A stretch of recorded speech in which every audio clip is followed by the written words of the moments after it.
नमस्कार विद्यार्थी मित्रांनो, कल्पतरू पॅटर्नच्या या ऑफिशियल चॅनलवर तुमचं स्वागत आहे।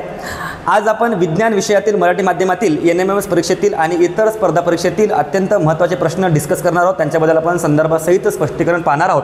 विद्यार्थी मित्रांनो, जर तुम्ही कल्पतरू पॅटर्नच्या या ऑफिशियल चॅनलवर आतापर्यंत सबस्क्राइब केलं नसेल, लाईक केलं नसेल किंवा शेअर केलं नसेल तर आजच करून घ्या आणि मागील प्रश्नांची उत्तरे सुद्धा तुम्हाला या चॅनलवर मिळून जाईल। विद्यार्थी मित्रांनो, आज आपण 10व्या प्रश्नापासून सुरू करणार आहोत।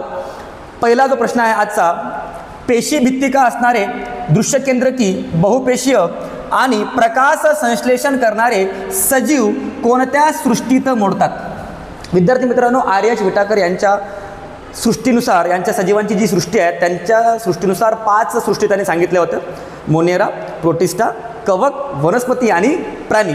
तर अशी कोणती सृष्टी आहे की ज्या सृष्टीमध्ये पेशी भित्तिका आहे, ते दृश्यकेंद्रकी आहे, ते बहुपेशीय आहे आणि त्यांच्यामध्ये प्रकाश संश्लेषण ही अभिक्रिया होते? तर विद्यार्थी मित्रांनो, आपल्याला माहीत आहे की बुरशीमध्ये कोणत्याही प्रकारचं प्रकाश संश्लेषण अभिक्रिया होत नाही, म्हणून हा पर्याय इथे नाही आहे। विद्यार्थी मित्रांनो, पेशी भित्तिका असते वनस्पतींना, हे आपल्याला माहिती आहे। वनस्पती हे दृश्यकेंद्रकी असतात, हे सुद्धा बरोबर आहे, आणि ते बहुपेशीय असतात, हे सुद्धा बरोबर आहे। एक्सेप्शन आहे, अपवाद आहे, अल्गी, शेवाळ हे अपवाद आहेत काही, ओके। परंतु प्रकाश संश्लेषण करणारे सजीव कोणत्या सृष्टीत मोडतात? आता पुढील प्रश्न जो पहा, तर याचा जो उत्तर आहे, प्राण्यामध्ये कोणत्या प्रकारचं प्रकाश संश्लेषण अभिक्रिया होत नाही, आणि आदिजीवीमध्ये सुद्धा काहीमध्ये होते, पण ते दृश्यकेंद्रकी किंवा त्यांना पेशीभित्तिका आहे का बेटा? नाही। त्याच्यामुळे आपला जो उत्तर आहे, आपला जो पर्याय आहे बेटा, तो पर्याय वनस्पती। वनस्पतीमध्ये प्रकाश संश्लेषण ही अभिक्रिया होते। प्रकाश संश्लेषण जी अभिक्रिया आहे, प्रकाश संश्लेषण जी अभिक्रिया आहे बेटा, ही होते हरित लवकामुळे। हरित लवके असतात त्याच्यामध्ये, आणि आता हे जे हरित लवके आहे, हे हरित लवके पानांमध्ये मुख्यतः असतात, आणि त्यामुळेच पानांचा जो कलर आहे तो हिरवा तुम्हाला दिसतो, त्याला क्लोरोफिल पिगमेंट म्हणतात। ओके विद्यार्थी मित्रांनो, परत जाऊया आपण दुसऱ्या प्रश्नावर। विद्यार्थी मित्रांनो, 11 प्रश्न आहे, मोनेरा सृष्टीतील सजीवांचे वैशिष्ट्य काय आहे? बघा, हा प्रश्न तुम्हाला परीक्षेमध्ये विचारला जाऊ शकतो, अत्यंत महत्त्वाचा प्रश्न आहे। आता एखादी सृष्टी आहे, त्याचे अनेक वैशिष्ट्ये असू शकतात, कोणत्याही सृष्टीचे एकच वैशिष्ट्य नसतो, परंतु विशिष्ट म्हटल्यानंतर काही महत्त्वाचे मुद्दे असतात जे विशेष असतात, खास असतात। तर आता आपल्याला पाहायचं आहे मोनेरा। मोनेरा म्हणजे कोणते जीवी बेटा? आपले सगळे जीवाणू कशामध्ये येतात बेटा? मोनेरामध्ये येतात। सगळे जीवाणू आपण अगोदरच डिस्कस केलेलं आहे की मोनेरामध्ये सगळे जीवाणू येतात। तर जीवाणू म्हटल्यानंतर ते बहुपेशी असतात का बेटा? नाही, म्हणून हा पर्याय आपला इथे नाही आहे। सगळे दृश्यकेंद्रकी असतात का? नाही, ते आदिकेंद्रकी आहे, आपल्याला माहिती आहे, त्याच्यामुळे हा सुद्धा पर्याय नाही।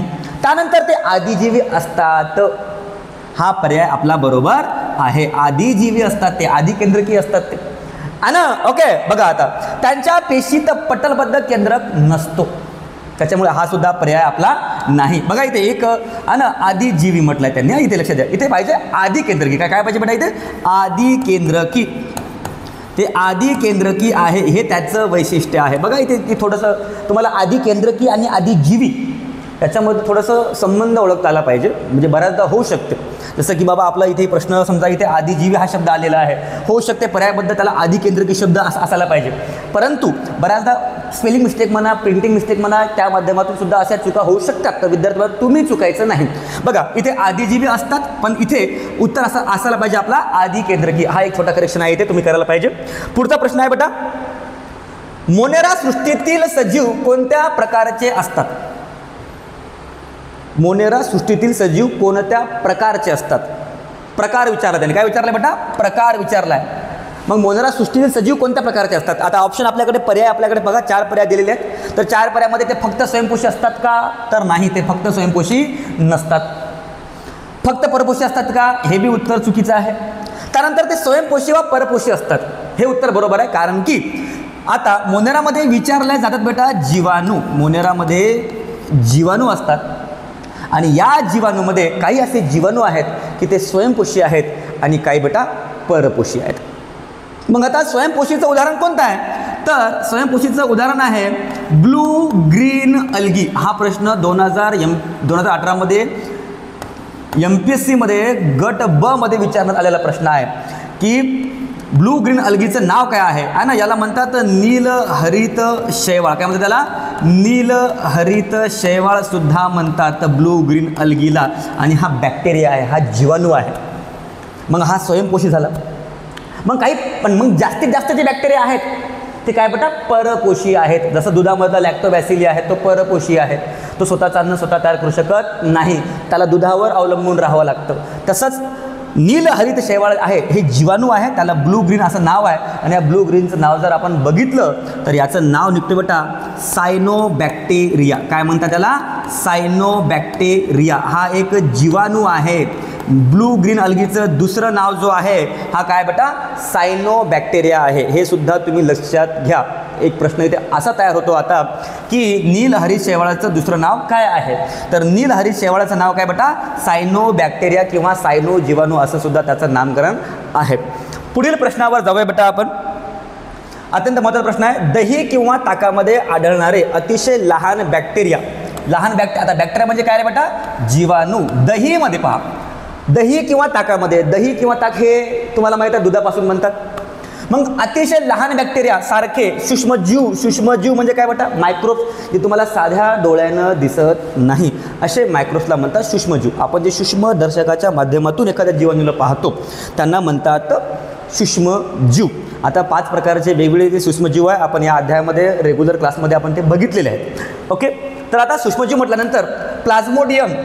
इथं काय आहे? दही किंवा ताकामध्ये आढळणारे अतिशय लहान बॅक्टेरिया म्हणजे जीवाणू कोणते आहे? जीवाणू शब्द आला. बॅक्टेरिया म्हटल्यानंतर जीवाणू कोणते आहे? सूक्ष्मजीव आहे ना. आता जीवाणू सुद्धा सूक्ष्मजीवच आहे. मग आता प्लाझ्मोडियम आहे का? बॅक्टेरिया आहे का? ते नाही. त्याच्यामुळे हा पर्याय चुकला. अमिबा हा प्राण्यासारखा आहे आणि युग्लिना हा वनस्पतीसारखा आहे, त्याच्यामुळे जीवाणू हे राहिले काय बेटा? नाही. मग आपला पर्याय कोणता उरला बेटा? बी. लॅक्टोबॅसिलस नावाचा जीवाणू किंवा बॅक्टेरिया दूध किंवा दहीमध्ये किंवा दुग्धजन्य पदार्थामध्ये मुख्यतः आढळतो. विद्यार्थी मित्रांनो, परत 15वा प्रश्न जो आहे, मोनेरा सृष्टीत खालीलपैकी कोणत्या गटाचा समावेश होतो? गट म्हटलाय त्याने. काय म्हटलंय बेटा? गट म्हणजे ग्रुप विचारला त्याने. काय विचारलाय बेटा? ग्रुप विचारलाय तुम्हाला. आणि मोनेरा सृष्टीत खालीलपैकी कोणत्या ग्रुप किंवा गटाचा समावेश होतो?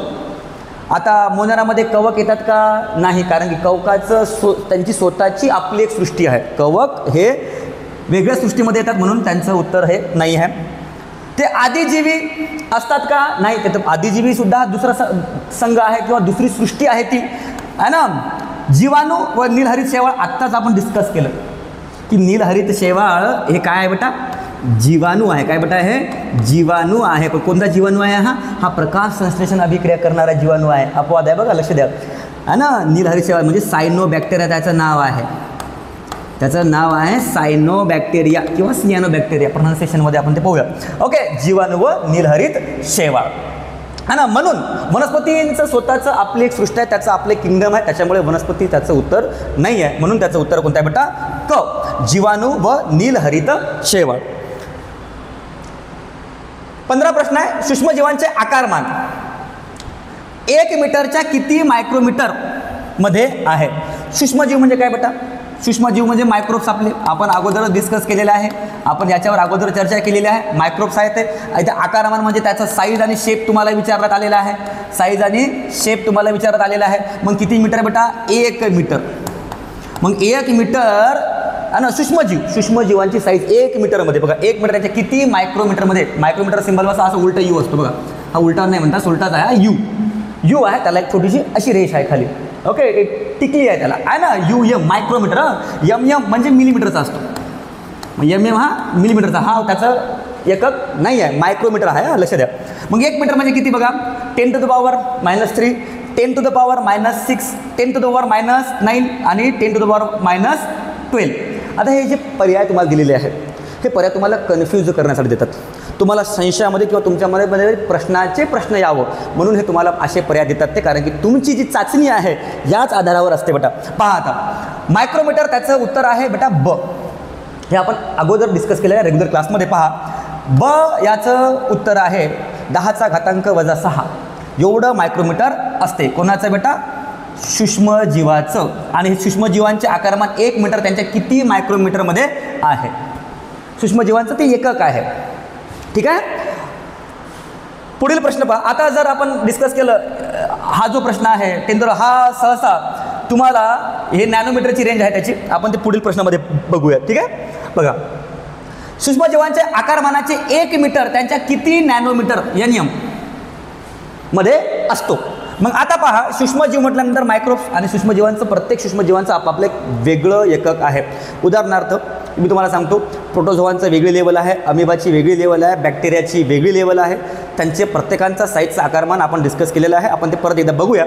परंतु आता इथे आपल्याला विचारत आलेलं आहे सूक्ष्मजीवांचं आकारमान नॅनोमीटरमध्ये किती आहे. 1 मीटर आणि 1 मीटरमध्ये सूक्ष्मजीवांचं आणि नॅनोमीटरमध्ये किती मीटर ना नॅनो. आता मागच्या स्लाईडमध्ये आपण पाहिलं होतं, त्यांनी काय विचारलं होतं, मायक्रोमीटर. इथे त्यांनी काय विचारलेलं आहे आपल्याला, नॅनोमीटर. मग नॅनोमीटर म्हटल्यानंतर तो अजून 3 रिड्यूस होतो, म्हणजेच 10⁻⁹ त्याचं एकक नॅनोमीटर म्हणून राहील. ओके बेटा, हे एकक पाठच असले पाहिजे तुम्हाला, याच्यामध्ये कन्फ्युजन ठेवायचं नाही, याच्यामध्ये कोणत्या प्रकारचा द्वंद्व मनामध्ये ठेवायचं नाही. ठीक आहे, पुढील प्रश्नावर जाऊया आपण. 17वा प्रश्न आहे बॅक्टेरिया. बॅक्टेरियाला आपण शब्द कोणता दिलाय बेटा, जीवाणू. आणि जीवाणू कोणत्या सृष्टीमध्ये मोडतात रे बेटा, मोनेरा. कोणती बेटा, मोनेरा. मोनेरा म्हणजे सिंगल राहणारे, मोनो म्हणजे सिंगल आहे की नाही, मोनो म्हणजे सिंगल, एकच आहे ना. मग आता बॅक्टेरिया आकारमान किती असतो, सहसा बॅक्टेरियाचा आकारमान किती असतो. आत्ताच आपण अगोदरच्या स्लाईडमध्ये बघितलं तर बॅक्टेरियाचा जो आकारमान असतो हा मिलीमीटरमध्ये नसतो, म्हणजे हे MM चुकलं रे बाबा. आपण आता डिस्कस केलं मायक्रोमीटर आणि नॅनोमीटर हे विशिष्ट एकक त्यांच्यासाठी वापरले जातात. काय काय म्हटलं मी, मायक्रोमीटर आणि नॅनोमीटर हे 2 एकक विशिष्ट पद्धतीने वापरले जातात सूक्ष्मजीवांचं मापन करण्यासाठी. मग मिलीमीटर चुकलं ना बाबा, हे 2 पर्याय आपले चुकलेच आहे की नाही. मिलीमीटरमध्ये असल्या कारणामुळे MM असल्या कारणामुळे आपले ते पर्याय चुकलेले आहेत, म्हणजे ते पर्याय आपण कन्सिडर करणार नाही, गृहीत धरणार नाही. तर मग आता 10 मायक्रोमीटर ते 100 मायक्रोमीटर असतात का, तर नाही. ते काही कवकामध्ये असतात, काही कवक आहेत किंवा 10 मायक्रोमीटर ते 100 मायक्रोमीटरसुद्धापर्यंत त्यांची रेंज आहे. काही अलगीसुद्धा आहेत की त्यांची जी रेंज आहे बेटा ती 10 मायक्रोमीटर ते 100 मायक्रोमीटरपर्यंत आहेत. आणि काही अशा अलगी आहेत त्यांची जी रेंज आहे ती 200 मीटरपर्यंत आहे. पण आपण इथे कशाचा विचार करतोय, सूक्ष्मजीव, मग ते सूक्ष्मजीवामध्ये येत नाही. ओके, मग आता याचं खरं उत्तर आहे 1 मायक्रोमीटर ते 10 मायक्रोमीटर त्याचं उत्तर आहे. ओके बेटा, म्हणजे बॅक्टेरिया किंवा तुम्हाला असा सुद्धा प्रश्न विचारला जाऊ शकतो की मोनेरा, सृष्टी मोनेराची जी साईज आहे ती किती रेंजमध्ये आहे, त्याचा जो आकारमान आहे किती मायक्रोमीटरमध्ये आहे. तर त्याचा जो मायक्रोमीटरची रेंज आहे बेटा 1 मायक्रोमीटर ते 10 मायक्रोमीटर. आणि काही असे बॅक्टेरिया आहेत, काही असे जीवाणू आहेत ते 3 मायक्रोमीटरपासून सुरुवात होतात, त्याची स्ट्रेंथ 3 मायक्रोमीटरपासून सुरुवात होते किंवा 2 मायक्रोमीटरपासून सुरुवात होते. पण काही असे आहेत, काही म्हणजे मॅक्झिमम असे आहेत असं म्हणू आपण इथे, की त्यांची जी रेंज आहे ती किती आहे बेटा 1 मायक्रोमीटर ते 10 मायक्रोमीटर. ओके, आता पुढील प्रश्नावर जाऊया आपण. 18वा प्रश्न आहे जीवाणू पेशी आधी केंद्रित असून त्यांच्या पेशीत काय असते. बघा इथे काय शब्द आले बेटा, जीवाणू पेशी. जीवाणू म्हणजे कोणते बेटा, आपण आताच बघितलं किंगडम मोनेरा, हे किंगडम मोनेरामध्ये येतात, म्हणजे हे बॅक्टेरिया आहे ना. मग आता त्यांना पटलयुक्त केंद्रक असतो का, त्यांना पटलयुक्त अंग असतं का, त्यांना पेशीभित्तिक असतं का, किंवा ते दृश्यदैवी केंद्रक असतात का. बघा इथे तुम्हाला जो प्रश्न आहे इथे जीवाणू पेशी म्हटलं, त्याने काय म्हटलं आहे बेटा, जीवाणू पेशी म्हटलेलं आहे. आता जीवाणू पेशीमध्ये आपण आताच बघितलं किंगडम मोनेरामध्ये नीलहरित शैवाळ येते. काय येते बेटा, नीलहरित शैवाळ. मागच्या प्रश्नामध्ये आपण बघितलं की नीलहरित शैवाळाचं नाव आहे बेटा सायनोबॅक्टेरिया. हा सायनोबॅक्टेरिया स्वयंपोषी आहे. स्वयंपोषी आहे का आहे, कारण की त्याच्यामध्ये प्रकाश संश्लेषण अभिक्रिया होते. कोणती अभिक्रिया होते बेटा, प्रकाश संश्लेषण ही अभिक्रिया त्याच्यामध्ये होते, म्हणून याच्यामध्ये पेशीभित्तिका आहे ना. म्हणजेच त्याचा जो पर्याय आहे बेटा तो कोणता आहे बेटा, पेशीभित्तिका. पटलयुक्त केंद्रक याच्यामध्ये नसतो ना, पटलयुक्त अंग ऑर्गॅनिल्स असते यामध्ये नसतात, आणि दृश्यदैवी केंद्रक नसणारच ना ऑब्विसली, कारण की आपण काय पाहतोय जीवाणू पेशी म्हटलंय, तर जीवाणू पेशी कशामध्ये येतात बेटा, आधी केंद्रकीमध्ये येतात. त्याच्यामुळे हा त्याचा पर्याय चुकला, म्हणून याचं उत्तर काय बेटा, पेशीभित्तिका. काही म्हणजे जे प्रकाश संश्लेषण अभिक्रिया करतात, किंवा जीवाणू असे आहेत भरपूर की ते स्वतःला बाहेरच्या वातावरणापासून आपल्याला स्वतःच्या पेशी अंगाला किंवा पेशी द्रव्याला प्रोटेक्ट करत असतात, त्याचं रक्षण करत असतात. आणि ते कशाच्या माध्यमातून शक्य आहे बेटा? पेशी भित्तिकाच्या माध्यमातून शक्य आहेत. म्हणजे त्यांना सेल वॉल असतं. काय आहे बेटा? पेशी भित्तिका म्हणजे काय रे? पेशी भित्तिका म्हणजे सेल वॉल. यांना काय आहे बेटा? सेल वॉल आहे. त्यांच्या यांच्यामध्ये काय बेटा? सेल वॉल आहे. ठीक आहे. तर आता पुढील प्रश्न पाहूया आपण. 19वा प्रश्न आहे, जीवाणूंचे प्रजनन म्हणजे काय रे बाबा? रिप्रोडक्शन. बघा इथे शब्दामध्ये जादू असते रे मित्रांनो. बेटा शब्दामध्ये काय असते? जादू. एकाचे 2 झाले, दोघांचे 4 झाले म्हणजे काय झालं? प्रोडक्शन. काय झालं? प्रोडक्शन.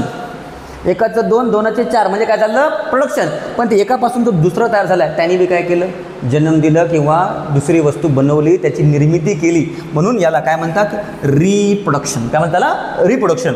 मग जीवाणूंचे प्रजनन बहुधा कोणत्या पद्धतीने होते? आता जीवाणू म्हणजे काय म्हटलं तुम्हाला मी? अगदी सिंगल. कोण? अशी काय बघा, सिग्नल आणि सिंगल या शब्दामध्ये फरक आहे. मी सिंगल हा शब्द यूज करतोय. मोनेरा. आपला जो किंगडम आहे तो कोणता आहे? मोनेरा. मग जीवाणू मोनेरामध्ये येतात आणि मोनेरा हे सगळे काय बेटा? प्रोकॅरियोटिक आहे. मग आता प्रोकॅरियोटिक म्हटल्यानंतर आपण यांना म्हणू युनिसेल्युलर आहे, हे एकपेशीय आहे, हा ना? ओके. मग आता मला सांगा, मुकुलायन पद्धतीने होते का याच्यामध्ये? नाही होत. लैंगिक पद्धतीने होते का? नाही होत. बीजाणू निर्मिती कवकामध्ये होते. बीजाणूची निर्मिती आहे बेटा ती कशामध्ये होते? कवकामध्ये होते. बीजाणू निर्मिती ही कशामध्ये होते बेटा? कवकामध्ये होते. ठीक आहे. मग आता याच्यामध्ये मुकुलायन जो आहे, हा होतो हायड्रामध्ये. कशामध्ये बेटा? हायड्रामध्ये. इथे काय शब्द दिलेला आहे? जीवाणू. जीवाणू म्हणजे काय रे बेटा? बॅक्टेरिया. मग आता बॅक्टेरिया म्हटल्यानंतर हे प्रोकॅरियोटिक आहे. आता प्रोकॅरियोटिक असल्या कारणामुळे मुकुलायन होणार नाही. त्यांना कळी फिड म्हणजे बड येणार आहे का? त्यांना कळी येणार आहे का? बड येणार आहे का बेटा? नाही. त्याच्यामुळे हा पर्याय चुकला आपला. तर त्यांच्यामध्ये जो प्रजनन होतो, रिप्रोडक्शन होते, तो कोणत्या पद्धतीचं होतो बेटा? द्विखंडी भवन. याला म्हणतात बायनरी फ्युजन. काय म्हणतात त्याला? बायनरी फ्युजन म्हणतात त्याला. बघा इथे तुम्हाला एक चमत्कार सांगतो, लक्ष द्या. बघा विद्यार्थी मित्रांनो,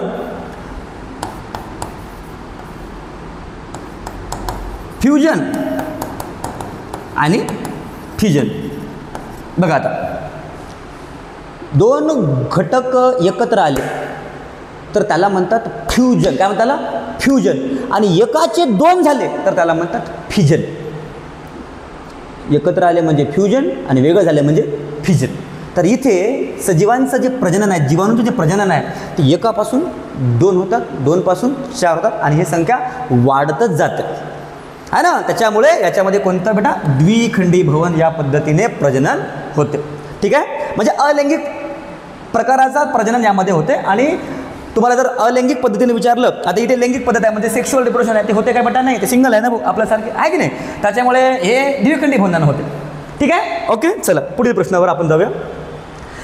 अनुकूल सुटेबल कंडिशनमध्ये जीवाणू अंदाजे किती मिनिटात दुप्पट होतात? Suitable condition. सुटेबल म्हणजे काय? आपल्यासाठी सुटेबल म्हणजे हवा आहे, फॅन आहे, एसी आहे, कूलर आहे, ती सुटेबल नाही आहे. जीवाणू हे कोणत्याही परिस्थितीत जगू शकतात. हां, प्रत्येक जीवाणू कोणत्याही परिस्थितीत जगू शकत नाही हे खरं आहे. परंतु जीवाणू त्यांच्या सुटेबल कंडिशनमध्ये एक्स्ट्रीम लेवलला जगू शकतात. जमिनीमध्ये, हवेमध्ये, गरम पाण्यामध्ये, थंड पाण्यामध्ये, आहे ना, गढूळ पाण्यामध्ये, ते कुठेही जगू शकतात. चांगले बॅक्टेरिया कुठे जगू शकत नाही हे तुम्हाला माहिती आहे ना? चांगले लोक कुठे जगू शकत नाही हे तुम्हाला माहीत आहे. हां, पण जे बॅड बॅक्टेरिया आहेत, जे घातक किंवा विषारू जीवाणू आहेत, हे कुठेही जगतात. हे सहसा मरत नाही. हे तुमच्या पोटामध्ये अन्नाद्वारे जातात, एंट्री करतात तुमच्या पोटामध्ये. कॉल्सिड्रियम नावाचा एक जीवाणू आहे, पोटामध्ये एक डान्स करायला लावतो तो, खलीबली नावाचा, आहे ना. खळबळ होते पूर्ण पोट त्यानं, आहे ना, डिसेंट्री लागते त्यांना. कॉल्सिड्रियम नावाचा बॅक्टेरिया आहे, अतिशय विषारी जीवाणू आहे तो, आहे की नाही? मग अनुकूल परिस्थितीत जीवाणू अंदाजे किती मिनिटात दुप्पट, इथे शब्द कोणता आहे बघा? दुप्पट आहे. तुम्हाला परीक्षेमध्ये तिप्पट सुद्धा विचारला जाऊ शकतात आणि 10 पट सुद्धा विचारला जाऊ शकतात, है ना. तर दुप्पट हे किती मिनिटात होतात? ते 20 मिनिटात होतात. 10 मिनिटात होत नाही, 30 मिनिटात होत नाही आणि 60 मिनिटात सुद्धा होत नाही. तर त्यांना ॲन ॲव्हरेज जो आहे ना, सर्वसाधारण सरासरी जो त्यांना वेळ लागतो तो किती लागतो बेटा? 20 मिनिटं लागतो. ठीक आहे बेटा. ओके. चला 21वा प्रश्न आहे, कवकांचा पेशीभित्तिका कोणत्या जटिल शर्करेपासून, शर्करा म्हणजे कार्बोहायड्रेटयुक्त, प्रोटीनयुक्त, आहे ना, असे वेगवेगळे कॉम्प्लेक्स असतात, संयुग असतात. कवकामध्ये म्हणा, अलगीमध्ये म्हणा, संयुगे असतात वेगवेगळे. ओके. तर इथे त्यांनी काय शब्द विचारलेला आहे? कवक म्हणजे बेटा फंगस. है ना. फंगीमध्ये पेशीभित्तिका कोणत्या, त्यांची जी सेल वॉल आहे, फंगसची जी सेल वॉल आहे ती कशापासून बनलेली आहे, कोणत्या जटिल कठीण कॉम्प्लेक्स पदार्थापासून बनलेली आहे, किंवा ना शक्यपासून बुरशीची पेशीभित्तिका कोणत्या जटिल पदार्थापासून बनलेली असते. बघा एकाच प्रश्नामध्ये 2दा प्रश्न तुम्हाला विचारण्यात आलेला आहे. तर ते झाड वनस्पतीमध्ये असतो. वनस्पतीमध्ये काय असतात बेटा, सेल्युलोज. काय असते बेटा, सेल्युलोज. वनस्पतीमध्ये पेक्टिन सुद्धा असतो आहे ना, लिग्निन सुद्धा असतो आहे ना. ओके. आणि कायटिन हा कशामध्ये असतो बेटा, विशेष करून कवकामध्ये. कवकाची जी पेशीभित्तिका आहे ती कशापासून बनलेली आहे बेटा, कायटिन नावाच्या अशी अतिशय कडक कठीण पदार्थापासून, प्रोटीनपासून बनलेली आहे. कायटिन नावाचं एक प्रोटीन आहे ते ॲक्च्युली आहे ना, त्या प्रोटीनपासून ती बनते आणि त्याचा म्हणून पर्याय आहे बेटा ड. कायटिन त्याचं उत्तर आहे. ठीक आहे बेटा. पुढील प्रश्न पाहूया आपण, 22वा प्रश्न. कवकामध्ये प्रजनन, आता जसं आपण मोनेरामधला प्रजनन बघितलं, मोनेरामध्ये कोणत्या पद्धतीनं प्रजनन होते आपण ते बघितलं. आता आपण जो प्रजनन पाहणार आहोत कशामध्ये बेटा, कवकामध्ये कोणत्या पद्धतीनं प्रजनन होते. त्याच्यामध्ये द्विखंडी भवन किंवा मूळीकरण होते का, बीजाणू निर्मिती व संयुग्मन होते का, फक्त लैंगिक की फक्त अलैंगिक है ना. बीजाणू निर्मिती स्पोअर फॉर्मेशन होते है ना. द्विखंडी भवन त्याच्यामध्ये सहसा होत नाही. फक्त लैंगिक पॉसिबल नाही आहे, शक्य नाही आहे, किंवा फक्त अलैंगिक सुद्धा शक्य नाही आहे. काहीमध्ये लैंगिक बी होते, काहीमध्ये अलैंगिक बी होते है ना.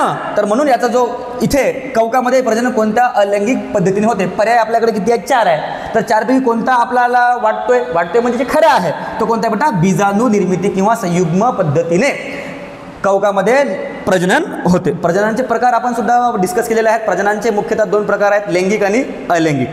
मग अलैंगिक प्रजननामध्ये सुद्धा वेगवेगळे मेथड्स आहेत, पद्धती आहेत. तर त्या पद्धतीमध्ये है ना कोणती पद्धत आहे बेटा, बीजाणू निर्मिती किंवा संयुग्म पद्धत. 23वा प्रश्न आहे, खालीलपैकी कोणते कवक म्हणजे फंगीचे उदाहरण आहेत. अतिशय सोपा प्रश्न आहे बघा. म्हणजे आपण जे सृष्टी बघितली आहे त्या सृष्टीमध्ये 5 सृष्टी आहेत आणि 5 सृष्टींचे वेगवेगळे उदाहरण आपण बघितलेले आहेत है ना. तर आता मग पहा ना, खालीलपैकी कोणते कवक, तिसरा किंगडम आहे आपला, तिसरी सृष्टी आहे आपली, कोणत्या फंगीचे उदाहरण कोणते आहे. आता क्लोरेला जो आहे हे माहिती आहे आपल्याला, अल्गी आहे. काय बेटा, हा अल्गी आहे. अल्गी म्हणजे शेवाळ आहे. काय बेटा आहे, शेवाळ आहे है ना. अमिबा हा काय रे बेटा, अमिबा हा प्राणीसारखा आहे, हा प्राणी आहे, एक पेशी प्राणी आहे ना. परंतु काही लोक अमिबाला प्राणी मानत नाही आणि त्यापैकी मी पण एक आहे. अमिबाला मी पण सुद्धा प्राणी मानत नाही, तो प्रोटिस्टा आहे. हा तो प्राण्यासारखा आहे. जसं की आपण बघतो ना, हे माकडा आहे ना, हे मूर्खासारखा वागतो, पण तो मूर्ख आहे का, नाही, असंच आहे बरं. मग हे आहे ना, अमिबा हा प्राण्यासारखा वागतो, मुवमेंट करतो, एका ठिकाणाहून दुसऱ्या ठिकाणी जातो, तो परपोषीसुद्धा आहे है ना. त्याच्यामध्ये प्राण्यांचे गुणधर्म आहेत पण तो प्राणी नाही आहे ना. ठीक आहे, तो प्राणी सारखा आहे. तो प्रोटिस्टामध्ये येतो. कशामध्ये येतो, प्रोटिस्टामध्ये येतो. ठीक आहे, ओके. आणि आपल्याला त्यांनी काय विचारलं आहे, फंगसचे उदाहरण कोणतं आहे. मग लॅक्टोबॅसिली हा बी काय आहे, जीवाणू आहे. हा दुधामध्ये असतो. दूध, दही, ताकमध्ये लॅक्टोबॅसिलीचे स्ट्रेन असतात आहे ना. मग आता उरलं काय आपल्याकडे, रायझोपस. मग रायझोपस हा एक कवक आहे, हा फंगस आहे. म्हणून याचं उत्तर आहे पर्याय ब, रायझोपस हा बॅक्टेरिया आहे. रायझोबियम एक आहे, हा तुमच्या माहितीकरिता सांगतोय आहे ना. एक आहे रायझोबियम. रायझोबियम नावाचा जो बॅक्टेरिया आहे हे नायट्रोजन फिक्सेशन करण्यासाठी मदत करतो. याची स्ट्रेन नायट्रोजन फिक्सेशन करण्यासाठी किंवा वनस्पतीच्या वाढीसाठी अत्यंत उपयुक्त डाळ आहे ना, किंवा डाळी जे असतात आहे ना, यांच्या रूटमध्ये, त्यांच्या रूटामध्ये नोड्यूल्स असतात. त्यांच्या रूट जे मुळं असतात ते फुगतात. ते फुगल्या कारणामुळे त्यांच्यामध्ये न्यूट्रिशनची संख्या वाढते, स्टार्च वाढतो आणि त्याच्यामुळेच त्याच्यामध्ये प्रोटीन, कार्बोहायड्रेट्स जे इसेन्शियल किंवा अतिशय आवश्यक घटक असतात, न्यूट्रिशन असतात, पोषक तत्वे असतात, त्यांची जी वाढ आहे ती कशामुळे होते, कोणत्या जीवाणूमुळे घडून येते, रायझोबियम. रायझोबियम हे जीवाणू आहे. आणि रायझोपस जो आहे बेटा तो काय बेटा, कवक आहे किंवा फंगस आहे. हे तुम्ही लक्षात ठेवायचं. ठीक आहे, ओके. पहा, त्यानंतर आहे आदिजीवी म्हणजे प्रोटोझोआ आहे ना. साधारणपणे कुठे आढळतात, Monera, kingdom Monera found in everywhere, omnipresent. ओमनीचा अर्थ होतो ती आपली गाडी ओमनी, माहिती तुम्हाला, ओमनी कुठेही जाते असं त्यांचा अर्थ होतं त्या ओमनी गाडीचं. मग ओमनीचा अर्थ काय होतो? सर्वीकडे पसरणारा, सर्वीकडे पोचू शकणारा, जाऊ शकणारा किंवा सर्वीकडे आढळणारा जीवाणू म्हणजेच आहे ना, म्हणजेच काय म्हणू आपण त्याला, सर्वत्र आढळू शकतो. आता इथे शब्द काय, सार्वस आहे ना. बघा, आदिजीवी साधारणपणे कुठे आढळतात? आता ते प्रोटिस्ट आहे, ते मोनेरा आहे का? नाही. मग आता कुठे आढळतात? फक्त मृत कार्बनी पदार्थावर, फक्त मृत कार्बनी पदार्थावर असतात बेटा कवक. कोण असतात बेटा? कवक. फक्त प्राण्यांच्या शरीरात त्यांना म्हणतात पॅरासाईट. काय म्हणतात ना? पॅरासाईट त्यांना म्हणतात. एक आहे ना, एक तो पॅरासाईट आणि एंडो पॅरासाईट आहे ना. अंतरपरजीवी शब्द बघा, मस्त भारी शब्द आहे. अंतरपरजीवी दुसऱ्या शरीराच्या आतमध्ये जाऊन आपलं जीवन व्यतीत करतात अशा सूक्ष्मजीवांना अंतरपरजीवी असं म्हणतात आहे ना. तुम्ही शब्द ऐकला असेल, जंत, पोटामध्ये जंत पडले म्हणते बाबा आहे ना, ते अंतरपरजीवी आहे की नाही. मग इथे शब्द काय आपल्याला आदिजीवी शब्द दिलेला आहे की नाही. पहा, फक्त प्राण्यांच्या शरीरात आहे की नाही. तिसरा जो पर्याय आहे तो आहे माती, गोड पाणी किंवा समुद्रातलं पाणी. समुद्रातल्या पाण्याला म्हणतात खारं पाणी. खारं पाणी असतं मरीन वॉटर आहे ना. आणि फक्त हवेत असतात असं नाही आहे ना. फक्त हवेत नसतात हे बाबा आहे ना. हे फक्त प्राणी शरीरात नसतात, हे फक्त मृत याच्यावर सुद्धा नसतात. म्हणून आपला जो उत्तर आहे, आपला जो पर्याय आहे तो आहे माती, गोड पाणी आणि समुद्रात प्रोटोझोआ किंवा आदिजीवी आढळतात. ठीक आहे बेटा विद्यार्थी मित्रांनो, असेच आपण पुढचा प्रश्न पाहूया. आता 25वा प्रश्न आहे, आदिजीवी कोणत्या प्रकारच्या पेशींनी आहे ना युक्त पेशी सजीव. बघा शब्द थोडंसं प्रश्न हा आपण याला बनवू. आता पहा, आदिजीवी कोणत्या प्रकारच्या पेशींनी युक्त एकपेशीय सजीव असतात. बघा शब्द पहा, आदिजीवी कोणत्या प्रकारच्या पेशींनी आहे ना, पेशींनी युक्त हा एक शब्द झाला. पेशींनी युक्त एकपेशीय सजीव असतात. आदिजीवी म्हणजे कोण? आदिकेंद्रकी वेगळे, आदिजीवी वेगळे. प्रोटोझोआ आहे ना. मग त्यांना आदिकेंद्रकी आहे ना, दृश्यकेंद्रकी आणि आदिजीवी बहुपेशीय किंवा फक्त परपोषी. बघा त्यांनी काय म्हटलेलं आहे, आदिजीवी कोणत्या प्रकारच्या, प्रकार विचार त्यांनी काय विचारलं आहे बेटा? टाईप्स विचारला आहे. इथे कन्फ्यूज होऊ नका तुम्ही. आदिजीवी कोणत्या प्रकारच्या पेशींनी युक्त एकपेशीय सजीव असतात. आता आदिकेंद्रकी म्हणजे कोणतं? Kingdom Monera. आणि मग दृश्यकेंद्रकी आहे कोणते? प्रोटोझोआपासून सगळे काय आहे? दृश्यकेंद्रकी आहे.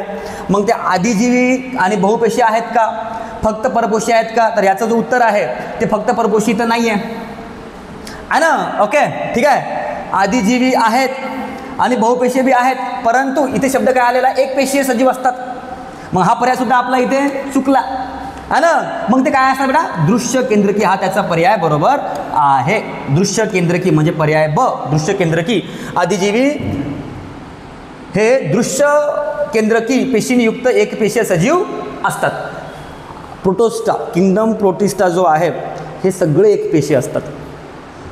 ठीक आहे, हे आपण डिस्कस केलेलं आहे अगोदर, मागच्या व्हिडिओमध्ये आपण हे सगळं बघितलेलं आहे. ओके चला, 26वा प्रश्न आहे, आदिजीवामध्ये प्रजनन आहे ना. आदिजीवी म्हणजे कोण रे बाबा? प्रोटिस्टाच ना, प्रोटोझोआ ना बाबा. किंगडममध्ये पाहिलं आपण, मोनेरामध्ये बघितलं आहे आपण. इथे प्रजनन शब्द विचारलेला आहे, म्हणजे रिप्रोडक्शन शब्द विचारला आहे. शब्दामध्ये जादू असते. तुम्ही पर्याय बरोबर वाचला की तुम्हाला ॲटोमॅटिक दुसरा पर्याय सुचतो किंवा तुम्हाला दुसरा पर्याय जो योग्य पर्याय आहे तो तुम्हाला शोधता येतो आहे ना. पहा, आदिजीवांमध्ये प्रजनन कोणत्या पद्धतीने होते. इथे पद्धत म्हणजे काय विचारलं त्यांनी? रिप्रोडक्शनची मेथड विचारलेली आहे, मेथड आहे ना. बघा, आदिजीवामध्ये प्रजनन कोणत्या पद्धतीने होते आहे ना. पद्धत म्हणजे इथे प्रकार हा शब्द आला आहे का? पहा, प्रकार म्हणजे टाईप्स आला आहे का इथे? नाही. शब्दामध्ये जादू असते रे बाबा, शब्द शिकून घ्यायचे आपण पहिलेच, आहे की नाही.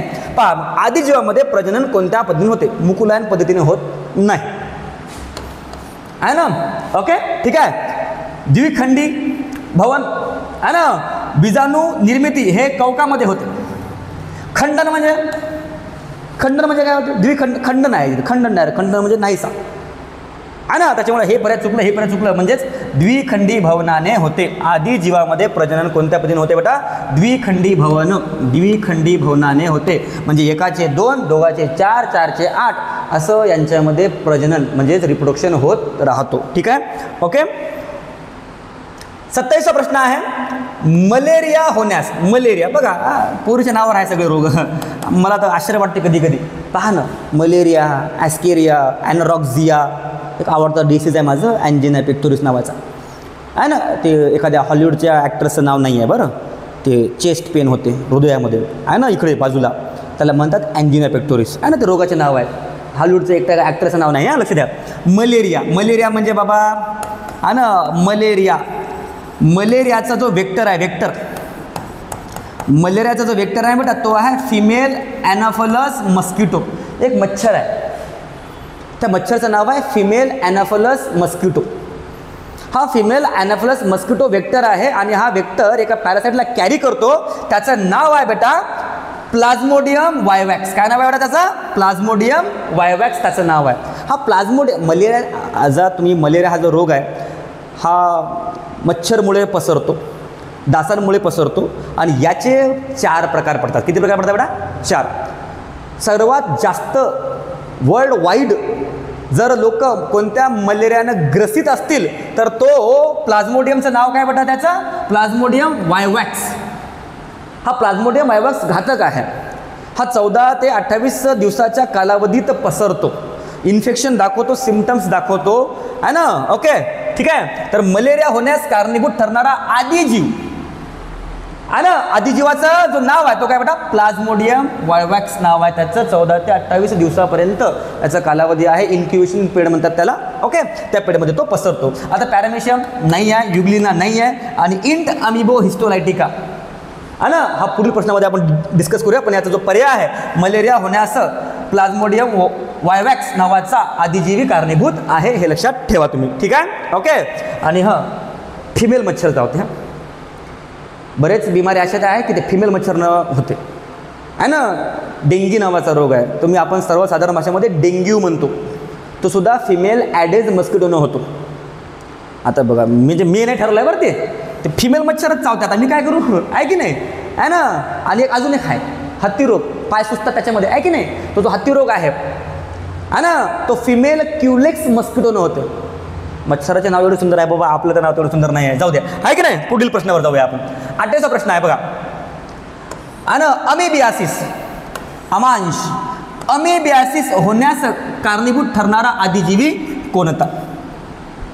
अमेबियासिस म्हणजे पोटामध्ये डिस्कम्फर्ट होणं, पोटामध्ये डान्स होत असतो, खलीबली आहे ना, पोटामध्ये खळबळ होते. म्हणजे बाहेरचं आपण काहीतरी खाल्लं, उघड्यावरचं काही खाल्लं आपण, आमची आई म्हणते बाबा बाहेरचं काही खाऊ नको, आणि आपण मी बाहेरचं काही खात नाही, पहा ना, आहे की नाही. शेवचं पुडा घेतो मी 5 रुपयाचा, मुंगाचं पुडा घेतो 5 रुपयाचं, पुडा खात नाही मी, पुड्याच्या आतमधलं खातो, आहे की नाही.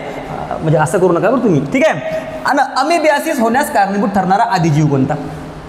बाहेरचं खायचं नाही याचा अर्थ असा आहे की बाबा उघड्यावरचं खायचं नाही, की ज्याच्यावर माशा बसतात आहे ना, ज्याच्यावर मच्छर बसतात, ज्याच्यावर फंगस अटॅक करते आहे ना, खुल्या वातावरणात ठेवलेलं आहे त्याला, आहे ना, रस्त्यावरचं खात जाऊ नका, ठीक आहे. हां, अमेबियासिस आहे की नाही. मग अमेबियासिस हा प्लाझ्मोडियममुळे होत नाही. आताच आपण बघितलं की त्याच्यामुळे याच्यामुळे प्लाझ्मोडियममुळे कोणता रोग होतो माहिती तुम्हाला?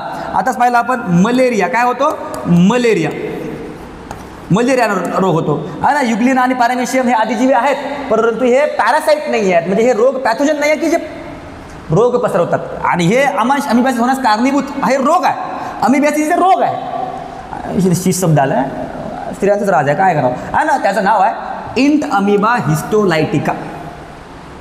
अमेबियासिस नावाचा जो रोग आहे, हा रोग कशामुळे होतो, याला कोण कारणीभूत आहे? तर याला कारणीभूत आहे बेटा इंट अमिबा हिस्टोलायटिका, म्हणून त्याचं पर्याय उत्तर अ आहे. ठीक आहे. पुढील प्रश्न पाहूया आपण. 19 प्रश्न, गढूळ आहे ना, गढुळाचं पाणी कशाला ढवळलेलं? गाणं आहे ना, ते गाण्याचं काय करता इकडे पहा, महत्त्वाचा प्रश्न आहे. गढूळ पाण्यात आढळणारे स्वतंत्र, बघा ना, इंडिपेंडंट, मग करतो गढूळ पाण्यात आंघोळ, आहे की नाही. इंडिपेंडंट जीवन जगणारे आदिजीव कोणते? स्वतंत्र जीवन जगणारे. बघा, दुर्भाग्य आहे आपल्या काही राज्यांचं भारतामधील की त्या ठिकाणी स्वच्छता राखली जात नाही. भारतामध्ये मला वैयक्तिकरित्या असं वाटतं की भारतामध्ये केरळ नावाचं जो राज्य आहे, त्या राज्यामध्ये सगळ्या बिमाऱ्या पहिलेच येतात. काय आहे की काय संबंध आहे की बाबा माहीत नाही आपल्याला, पण तुम्ही ते डिस्कस करून घ्या, तुम्ही गुगल करून घ्या, आहे ना. केरळमध्ये HIV पेशंट पहिला, कोरोनाचा पेशंट पहिलं, आणि अमिबानं अटॅक केलेला. म्हणजे अमिबा हा मेंदू खातो, ब्रेन खातो, ब्रेनला कुजवतो ब्रेनला तो आहे ना. ओके. गढूळ पाण्यात आढळणारे स्वतंत्र इंडिपेंडंट जीवन जगणारे आदिजीवी. स्वतंत्र म्हणून गढूळ पाण्यानं तोंड धुवायचं नाही, त्याच्यामध्ये आंघोळ करायची नाही. म्हणून भारतातले काही महत्त्वाचे लोक, महान लोक म्हणतात अरे नदी साफ करा आहे ना, पाणी स्वच्छ ठेवा. का म्हणतात? कारण की त्या गढूळ पाण्यामध्ये इंट अमिबा आहे ना, ओके, किंवा प्लाझ्मोडियम, ठीक आहे, यासारखे आदिजीवी त्याच्यामध्ये आढळतात, सापडतात आणि हे रोग पसरवतात आहे ना. ओके. गढूळ पाण्यात आढळणारे स्वतंत्र जीवन जगणारे आदिजीवी कोणते? आता बघा, तुम्हाला मी सांगतो, युग्लिना किंवा वॉल्वॅक्स का नाही? हे स्वच्छ पाण्यामध्ये अल्गी आहे, अल्गी सारखे आहे, यांना गढूळ पाणी लागत नाही, म्हणजे फोटोसिंथेसिस होते यांच्यामध्ये. वॉल्वॅक्स अल्गी आहे, युग्लिना अल्गी सारखा प्रोटिस्टा आहे, त्याच्यामुळे यांना स्वच्छ पाणी लागते. गढूळ पाणी लागते का यांना? नाही. अमिबा आणि पॅरामेशियम आहे ना.